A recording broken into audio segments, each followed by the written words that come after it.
5. The time of the drawing. In the time since the accident, it was, for the most part, still Odetta Holmes who was in control, but Odetta Walker had come forward more and more. The thing Odetta liked to do best was steal. It didn't matter to her that her booty was always little more than junk. No more than it mattered, then she often threw it away later. The taking was what mattered. When the gunslinger entered her head in Macy's, Odetta screamed in a combination of fury and horror and terror, her hands freezing on the junk jewelry she was scooping onto her purse. She screamed because Roland came into her mind. When he came forward, she for a moment sensed the other, as if a door had been swung open inside of her head, and she screamed because the invading raping presence was a honky.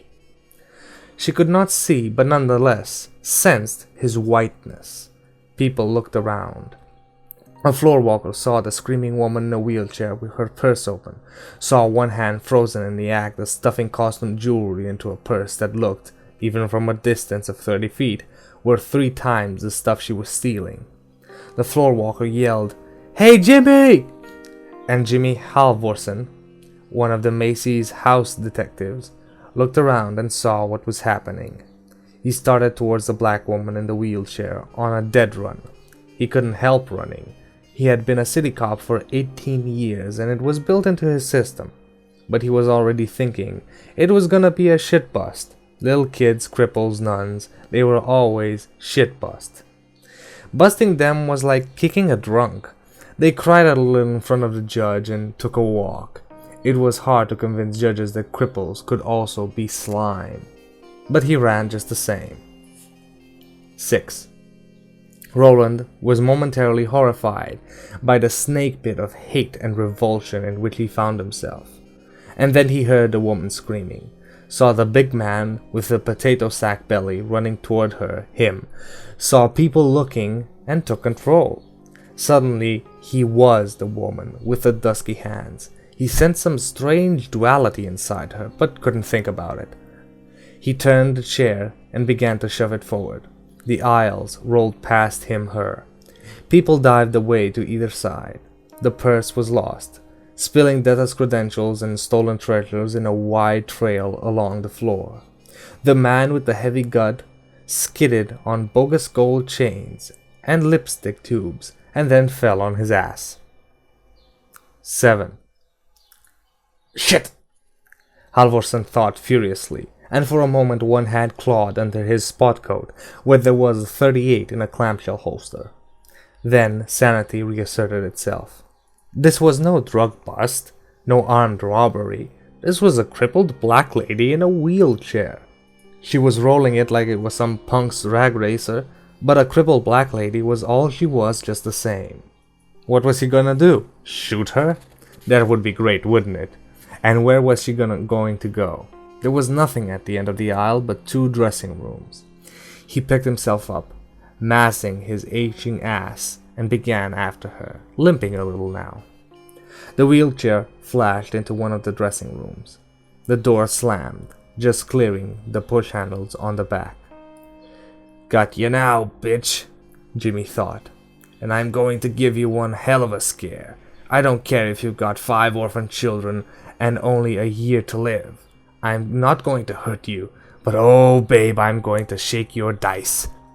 He beat the floor walker to the dressing room, slammed the door open with his left shoulder, and it was empty.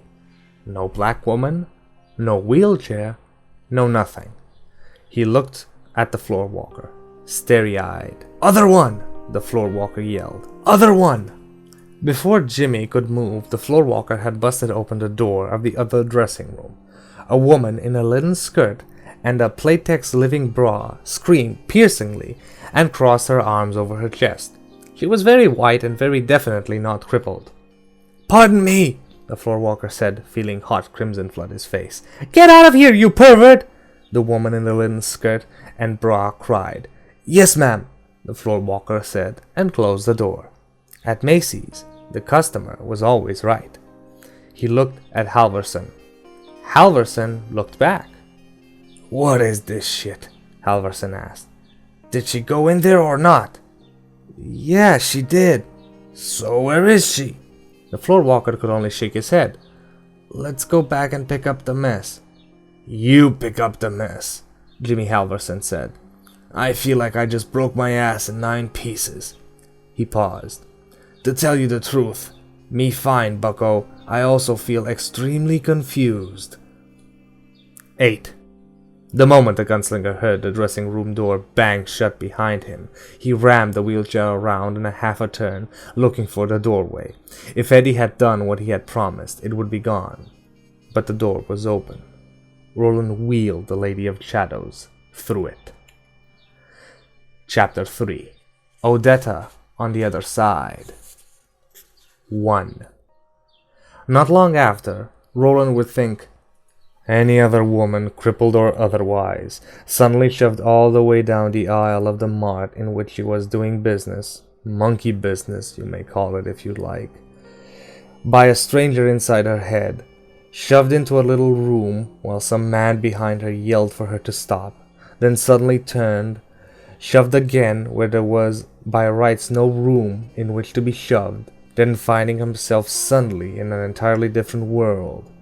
I think any other woman, under the circumstances, would most certainly have asked, "Where am I?" before all else. Instead, Odetta Holmes asked almost pleasantly, "What exactly are you planning to do with that knife, young man?"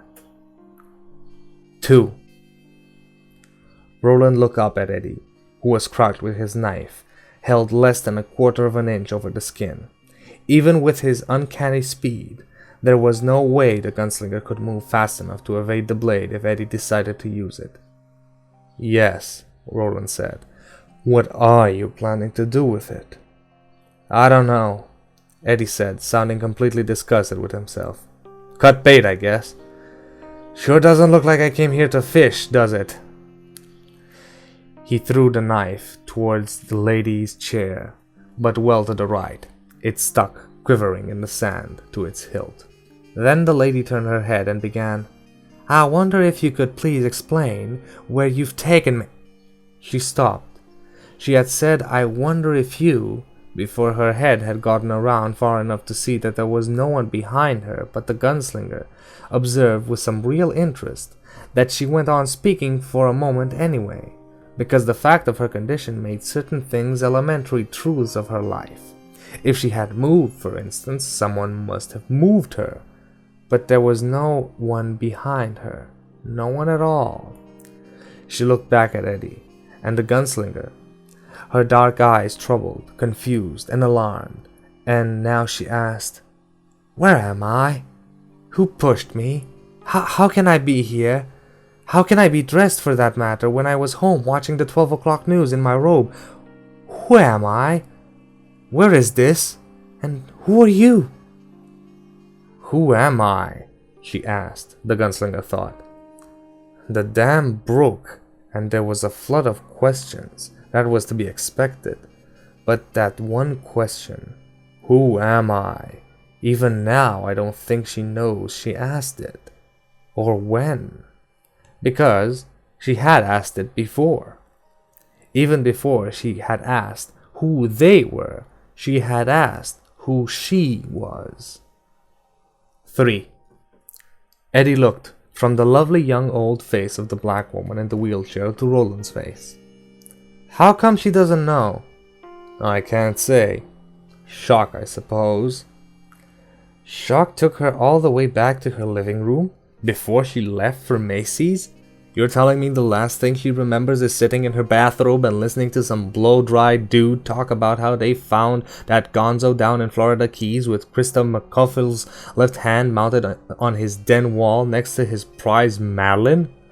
Roland didn't answer. More dazed than ever, the lady said, "Who is Krista McCuffin?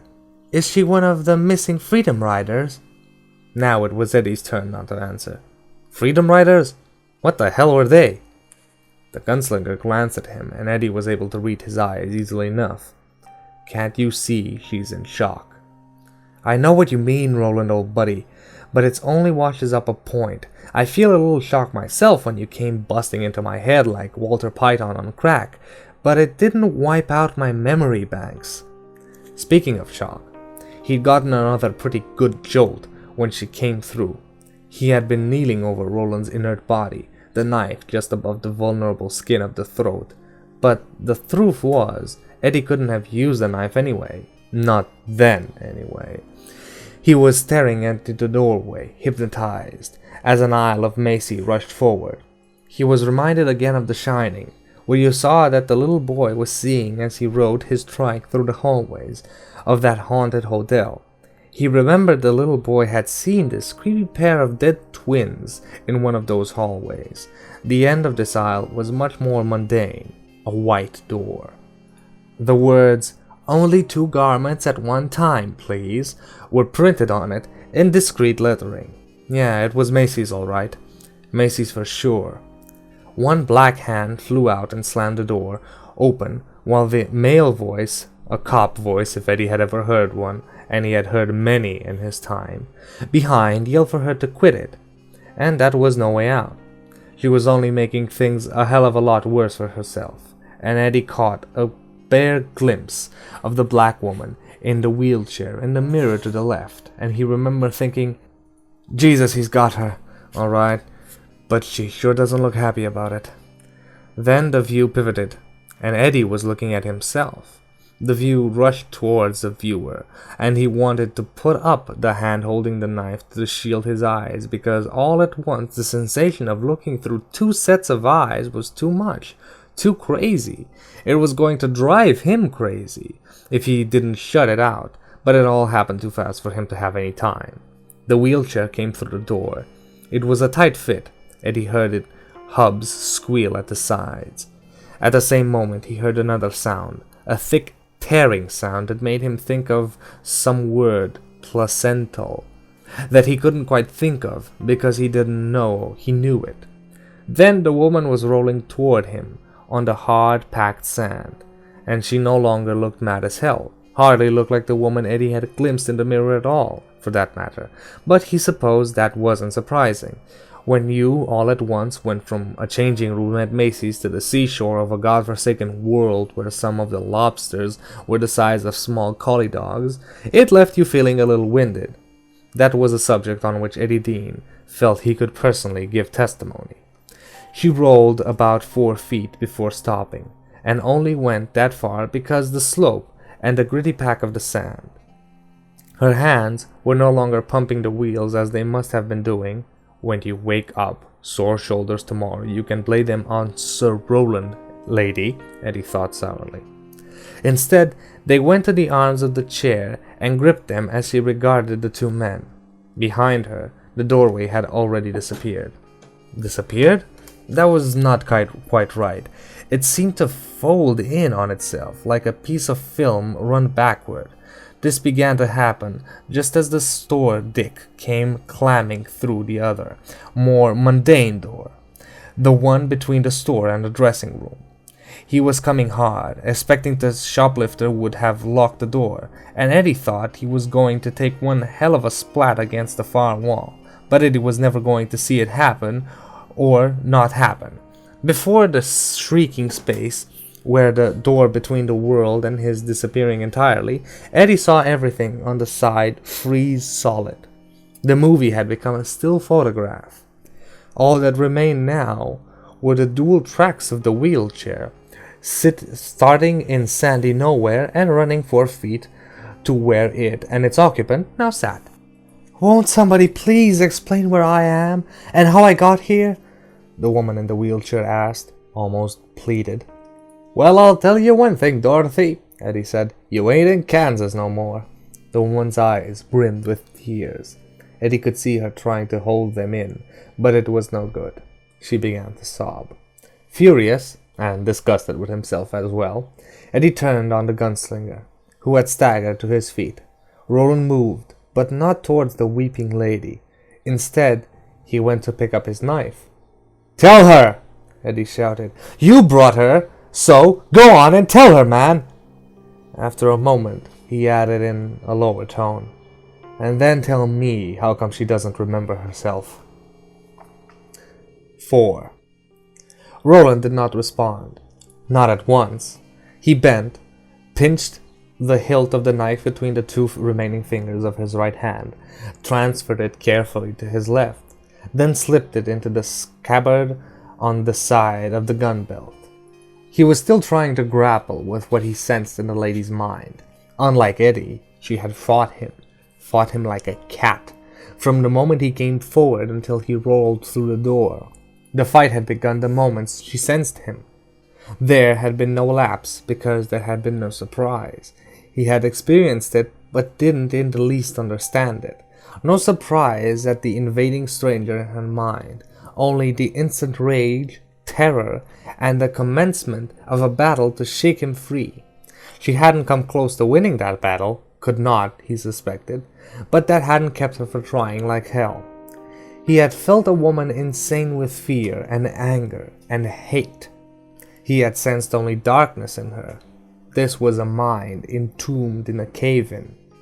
Except that in the moment they burst through the doorway and separated, he had wished desperately, that he could tarry a moment longer. One moment would have told so much, because the woman before them now wasn't the woman whose mind he had been. Being in Eddie's mind had been like being in a room with glittery, sweating walls. Being in the lady's had been like lying naked in the dark while venomous snakes crawled all over you. Until the end. She had changed at the end. And there had been something else. Something he believed was vitally important. But he either could not understand it or remember it. Something like a glance. The doorway itself. Only in her mind. Something about, "You broke the 4 special, it was you." Some sudden burst of understanding. As the studies, when you finally saw... "Oh, fuck you," Eddie said disgustedly. "You're nothing but a goddamn machine." He strode past Roland, went to the woman, knelt beside her, and when she put her arms around him, panic tight, like the arms of a drowning swimmer, he did not draw away, but put his own arms around her and hugged her back. "It's okay," he said. "I mean, it's not great, but it's okay." Where are we?" She wept. "I was sitting at home watching TV, or so I could hear if my friends got out of Oxford alive. And now I'm here, and I don't even know where here is." "Well, neither do I," Eddie said, holding her tightly, beginning to rock her a little. "But I guess we're in it together. I'm from where you're from, little old New York City, and I've been through the same thing, well, a little different, but same principle, and you're gonna be just fine." As an afterthought, he added, "As long as you like lobster." She hugged him and wept, and Eddie held her and rocked her, and Roland thought, Eddie will be all right now. His brother is dead, but he has someone else to take care of, so Eddie will be all right now. He felt a pang, a deep, reproachful hurt in his heart. He was capable of shooting, with his left hand anyway, of killing, of going on and on, slamming with brutal relentlessness through the miles and years, even dimensions it seemed, in search of the tower. He was capable of survival, sometimes even protection. He had saved the boy Jake from a slow death at the way station and from sexual consumption by the Oracle at the foot of the mountains, but in the end he had let Jake die. Nor had this been by accident. He had committed a conscious act of damnation.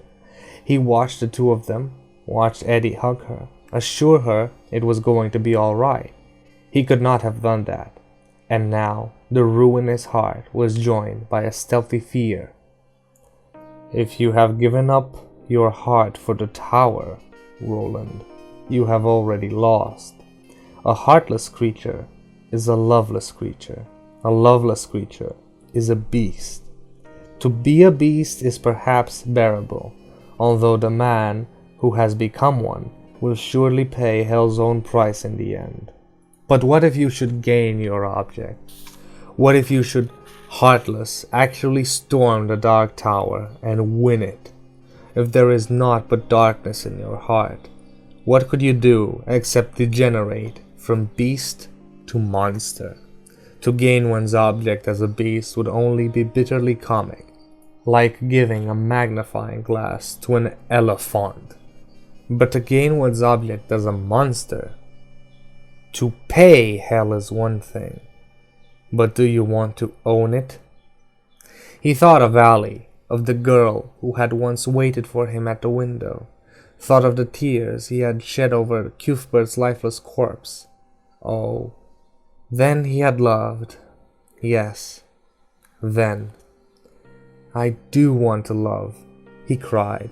But although Eddie was crying a little now with the woman in the wheelchair, the gunslinger's eyes remained as dry as the desert he had crossed to reach this sunless sea. 5. He would answer Eddie's questions later. He would do that because he thought Eddie would do well to be on his guard. The reason she didn't remember was simple. She wasn't one woman, but two, and one of them was dangerous. Thank you guys for sitting down with another part of Majin reading Drawing of the Three. This was incredibly easy compared to the drawing of Eddie. Now, Odetta Holmes and Odetta Walker are in the Gunslinger's world, but they are still two separate beings in one body. For the moment, Odetta is crying and apparently doesn't even remember herself. What will happen when Detta, the beast, the racist, the whore, will come out, wanting blood for Roland's invasion, wanting blood for being in this strange world where she doesn't belong? For that, I guess you'll have to join us next time. Long days and pleasant nights, listener.